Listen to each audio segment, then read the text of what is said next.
The Holy Gospel according to St. Luke, the 12th chapter. Glory to you, O Lord. Jesus said, I came to bring fire to the earth, and how I wish it were already kindled. I have a baptism with which to be baptized, and what stress I am under until it is completed.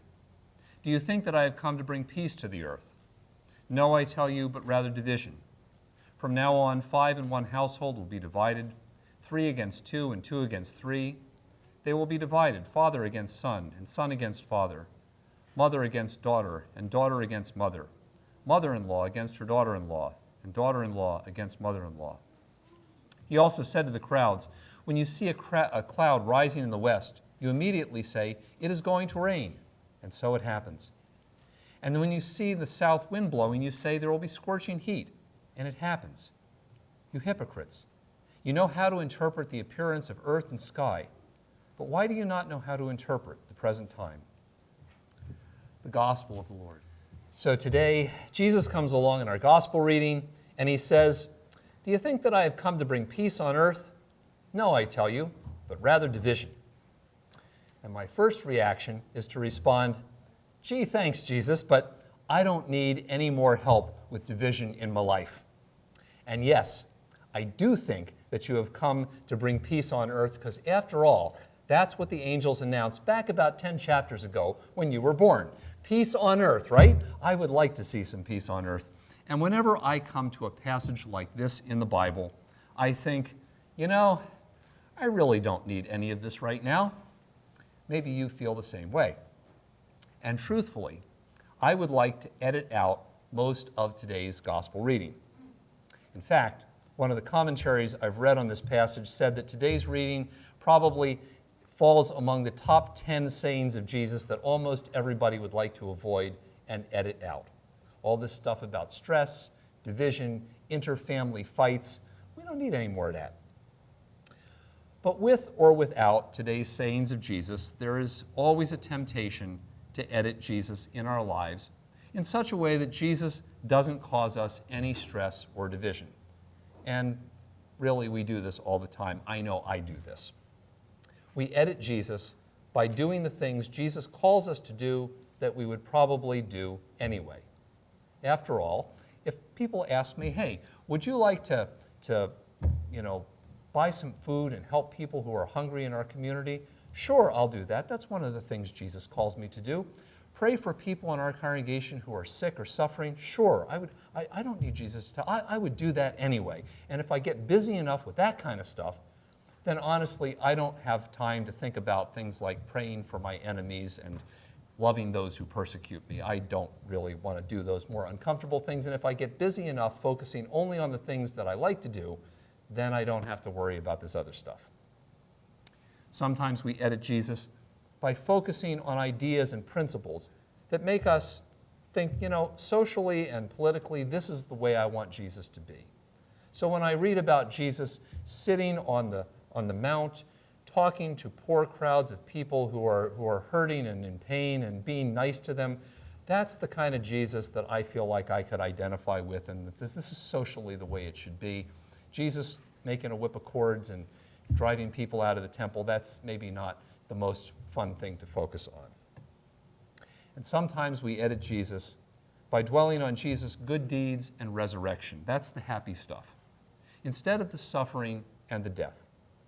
Because thinking about stuff like Jesus' impending suffering as really is, that's really the thing that starts Jesus off in today's gospel reading. I have a baptism with which to be baptized, and what stress I am under until it's accomplished. He's talking about going to Jerusalem and dying. We don't like to think about that stuff because honestly it reminds us of suffering and death in our own lives, and we would just as soon ignore that for as long as possible. And this is probably why the first disciples also did this. Every single time Jesus says something like this, almost always the gospel writers say the disciples weren't sure what Jesus was talking about, and they were afraid to ask, or they just ignored it altogether, because even then, let's edit that stuff out and only focus on the stuff we like. Editing Jesus is tempting. And it's amazing that Luke, who could have easily edited out all of this stuff from his gospel, did not. Or maybe it isn't. Because after all, the world and the experience of Luke's first readers, even when Luke tries to clean things up and make everything sound happy, and he is the best of the gospel writers to do stuff like that, their days, their world, was often filled with stress and conflict and division. And some of that happened because of their faith. Just acknowledging that you believed all this Jesus stuff often caused knockdown, drag-out fights within families. I mean, this was especially true for the first Jewish Christians, because deciding that Jesus was really the Messiah was heresy, and it often got them shunned by their families and kicked out of their community synagogues. All this stuff about inter-family conflict, father against son, mother against daughter, mother-in-law against daughter-in-law, all of the stuff that Jesus talks about was not theoretical by the time Luke wrote this down. This was a lived reality in the lives of many people simply because they believed in Jesus. For those first Christians that Luke wrote to, it was often the case that believing all this Jesus stuff caused problems with Roman authorities, the secular authorities, and this was particularly true for Gentile Christians, who were often thought to be part of a foreign sect that followed a guy who had been crucified, which is true. They follow a guy who's been crucified. But in those days, you mostly got crucified for rebellion and insurrection against the Romans. And this was part of what made Christians suspect by Roman authorities for centuries. And the fact that Jesus was called by Christians Lord, which was also the title that Caesar expected to be called, that did not help this impression. And sometimes, simply being Christian caused conflict with the wider community because it caused people outside of their little community to consider that Christians were really odd and weird. I mean, some of this was that Christians actually believed all this weird stuff about the resurrection, but it was also the weird ways in which they lived because of their belief in the resurrection. Perhaps paradoxically, because they believed this life was not the end, they didn't just live for right now, and they cared about people who were sick or outcast, because they believed that those folks too were people Jesus loved and whom he would include in the resurrection as well. And so the truth is that living as Jesus' followers meant living in a world in which they'd come into conflict and stress because of their faith. And this was not because they got in other people's faces about converting or because they were trying to cause trouble. It was just the way it was because they believed that the society and the world around them was not all there was, and that they were called right now to live in a new way because of Jesus' death and resurrection. Now, honestly, we would like it, I would like it, if stress and conflict from being followers of Jesus was just something from the ancient past and the pastor could teach you about it in the history class in the Bible study. We like to think that Jesus is about peace and love, not only from God, but also from others too. And many of us remember when most people around us, even if they weren't Christians themselves, acted as if being a Christian or even just actively being involved in church was a noble and a good thing. But that's not usually the way it is anymore. And maybe it never was actually that way, even when we like to think otherwise. And in a world that is already filled with stress and conflict and division, we really don't need Jesus to be another source of stress or conflict in our relationships with the society around us or in our politics. And yet it's still the case that often for us, following Jesus is not always the most popular thing in a society in which, for many people, religion in general, and Christianity in particular, is considered part of the problem and not part of the solution for the problems that surround us. One of the good things about events like the Interfaith 5K is it gives us an opportunity to show how people of faith can work together and care about each other and care about our community together, even when we have different religious beliefs. It's kind of counter-programming to what we usually hear and the impression that a lot of people have about what it means if you actively believe in God. And yet, even then, a lot of folks who see us will simply say, well, yeah, that's great stuff. You know, you do a nice thing together and you help out Gaithersburg Help and C4. That's all good. That'd be great. It'd be perfect if you would just get rid of all the God stuff, you know, because that's not really something that is really popular right now. I have friends who basically define Christian as, you know what it means to be a Christian? It just means to be a nice person. And I say, well, you know, honestly, being a jerk is not part of the program. It's true, but you know, that's not really what it's all about, because you can be a nice person and not be a Christian. And there are Christians who are deeply, but sometimes we behave not so well, and that doesn't make us not Christians. And when I start talking about being a Christian means actually believing in the living presence of Jesus in your life, and that God is actually a reality in our real world, you get funny looks on their faces and like, that's too weird. Like, you know, how about it's just nice about being nice and doing some nice things? It's not always the least stressful thing to actually start talking about theology. It is also the case sometimes for us that following Jesus causes conflict when practicing faith gets in the way of the important stuff, because faith is not supposed to be that important. I mean, I sympathize with parents who more and more get told by their kids' sports coaches that nothing, not Sunday school, not confirmation, probably not even their grandmother's funeral, should get in the way of practice. And it's not just kids. Religion is often considered fine in our society as long as it's private, meaning nobody sees you and it doesn't get in the way of your real life.